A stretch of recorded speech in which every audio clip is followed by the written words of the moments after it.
The Kettleers look to rejuvenate their offense at home today in a makeup game versus the Hyannis Harbor Hawks, hoping to see more on-base action from a very unique lineup devised by Mike Roberts.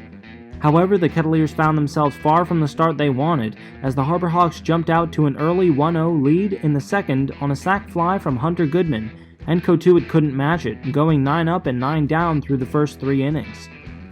Cotuit finally got 2 runners on off walks in the fourth, and Mason McWhorter gave the Kettleers their first hit and first run of the game with an RBI single to right to score Nick Gonzalez.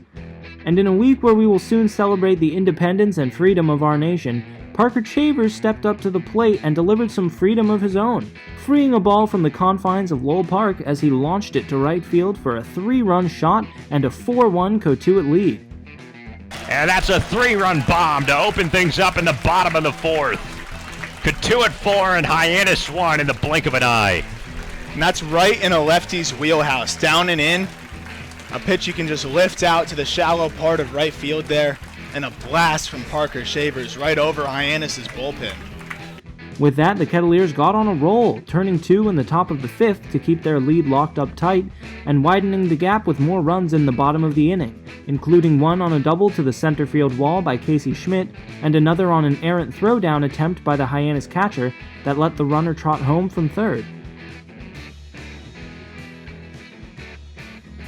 2 walks and a hit batter got the bases loaded for Hyannis in the sixth, and they got one back on a sac fly by Mitch McIntyre.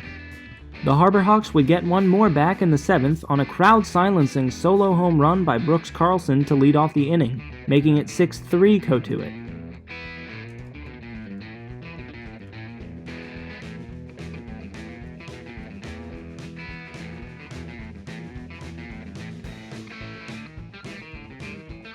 But Cotuit continued to respond with offensive force as they did a few innings prior, this time quite literally as Casey Schmidt forced a ball deep to straight center for a 2-run shot to make it 8-3 Kettleers. He makes it happen with 2 outs in the bottom of the seventh.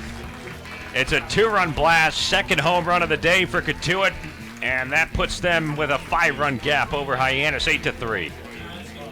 However, the game would take a turn for the worse in the top of the eighth, as Kyle Nicholas walked 2 and Bo Hofstra entered and hit a batter to load the bases with no outs.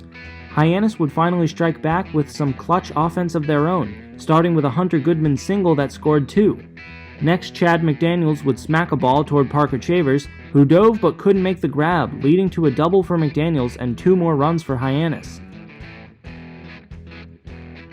Nick Gonzalez once again flashed his leather and made a diving grab to nab a ground ball that likely would have led to more Hyannis runs, but immediately after, Rowdy Jordan lifted a ball to left that was good enough for a sac fly that would drive in one more and bring the Harbor Hawks even with Cotuit at 8 runs apiece. Up to this point, it had been a dramatic game to say the least, and Cotuit fans were holding out hope that Cotuit could score just one more so the game wouldn't end in a tie due to encroaching darkness. The fans watched Oraj Anu lead off the bottom of the eighth, and Anu was batting cleanup today, an unlikely spot in the order given he'd been held hitless through his last 3 games. But the big man put quite an exclamation point on his breakout from his slump as he pounded a ball way over the fence in right center to give the Kettleers back their lead. Oraj Anu gives the Kettleers a lead with a solo blast out to right field, and that's got to feel good if you're Oraj. Oraj Anu comes up late. Wow, way to give the Kettleers the lead back. Great response and a big smile for Mike Roberts in the third base coaching box. Hofstra would finish strong despite the prior innings performance, fanning the final batter to shut the door on a hard-fought win for Cotuit. Despite only 6 hits by the Kettleers today, 3 were home runs, showing Cotuit's slugging ability is not to be trifled with.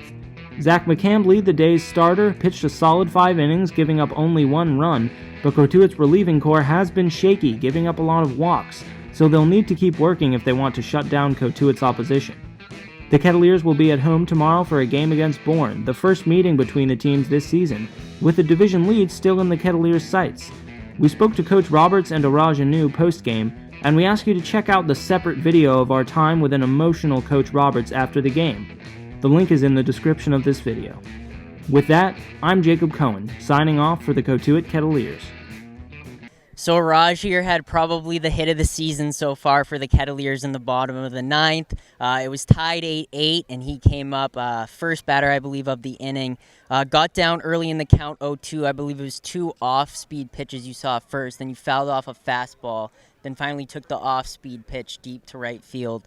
Did that help you? Was there something you saw in that at-bat that led to that big home run? Well, before that inning, Coach Roberts just told us to be aggressive at the plate. He said just take good swings up there, and those 2 swings helped me adjust to that off-speed pitch. I eventually took over the wall. Just how great a feeling is it to hit that home run there with your teammates going crazy, the fans going crazy, just being in that moment? It feels great, obviously, especially since I've gotten hit in a while. It's good, especially hit a home run and a home run that actually means something. It feels really good. I noticed that when you hit a home run, you have a kind of signature celebration. You kind of do an X like this. Is there kind of a special reason for that, or? I do it for my 2 most important people in my life, my mom and my aunt. They help take care of me. I just hit my chest twice, and I put my hands together.